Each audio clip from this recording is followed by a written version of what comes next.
Hello, this is Melinda. I'm an empath and intuitive tarot card reader. I'm not a licensed counselor or therapist. This video series is a way for me to pass along some information and conclusions that I have come to regarding various topics that relate to the tarot. This video is about your ego. I know you're wondering what it has to do with my tarot channel, but I think it has a lot to do with it. When you receive messages through the tarot cards, you fail to take them to heart.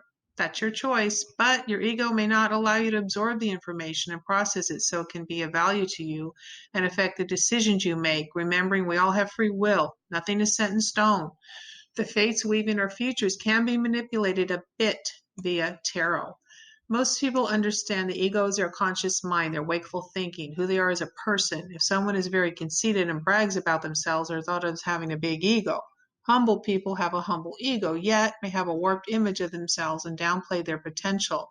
So you see, the ego is a complicated animal all on its own, but it's one you can learn to tame and use it to your benefit. When you hear the ego is good or bad, it's a misnomer. The ego is a collection of your own thoughts, beliefs, learned skills, knowledge, and a host of many other things that give you your own unique worldview. The subconscious mind is a storage area for everything you have learned and no longer need to consciously think about anymore, like feeding yourself, walking, tying a shoelace. The list is infinite of what behaviors and thoughts become automatic to you. That's why us girls can put on makeup and drive a car at the same time, although it's not advisable to do so, but we no longer need to think about the mechanics of driving a car. It's all stored away in our programming. That's why children are so vulnerable to whatever gets dumped into their heads by their parents, teachers, or siblings, or by what they watch on television. They have no clue how to evaluate the messages they're receiving. And those early thoughts and impressions carry through to maturity when you decide what no longer serves you, like perhaps dumping the belief that a giant rabbit delivers candy to your house on Easter Sunday or lays a bunch of colorful painted eggs in your yard that you must gather up into baskets. There's also what's called muscle memory, in that when you jump on your Peloton, you don't need to constantly read the instructions on how to pedal the bike. Your muscles know what to do while your conscious mind needs to learn the programming of the machine. Once that's done, it gets dumped into your subconscious. You no longer need to think about it. It becomes second nature.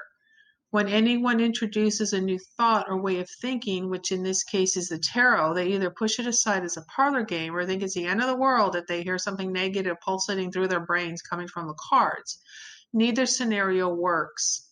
Tame that animal at the gate to your subconscious, meaning your ego. Give it a name. Your ego is male energy, so meditate for a while and think about a good name for your ego. Have a chat with him and tell him you're in no danger, and to let the information pass through to the subconscious where you can absorb it. Think about how you can use the celestial information that's trying to be communicated to you and see where it fits in with your own ego. Is it information your ego can deal with?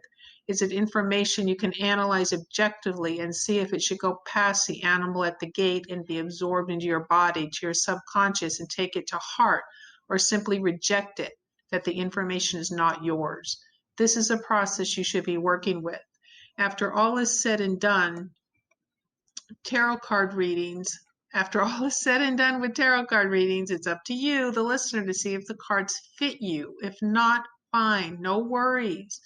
But if you think about it, you'll find some advice that you can store into that subconscious, and it will return to you later at a time when you really need it. For example, let's say your mom is mad because you haven't found a job, or that lover of yours has walked out. Then something will pop into your head from a reading from this channel that will be of use to you. Thanks for listening, and I wish you good luck.